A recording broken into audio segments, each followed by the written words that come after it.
وكذلك المشركين يعني يذكرونهم، يعني لما تركوا عبادة الله ابتلوا فصاروا عبيدا لعبيد الله. لذلك يقول أهل العلم: من أبى أن يعبد الله بإرادته صار عبدا لعبيده رغما عنه. لأن الإنسان عابد يعني غصب عليه.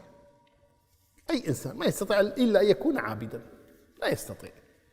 من لم يعبد الله، من لم يعبد الله عبد غيره، ما في أبدا. لا يوجد أحد لا يعبد. ضاقت أفرأيت من اتخذ إلهه هواه، يعبد هواه، يعبد الشيطان، يعبد الشجر، يعبد الحجر، يعبد المال. تعس عبد الدينار، تعس عبد الدرهم. لازم يكون عبد. الإنسان لابد أن يكون عبدا، لا يملك غير هذا. فمن أبى أن يكون عبدا لله غصب عليه سيكون عبدا لغير الله سبحانه وتعالى. نعم.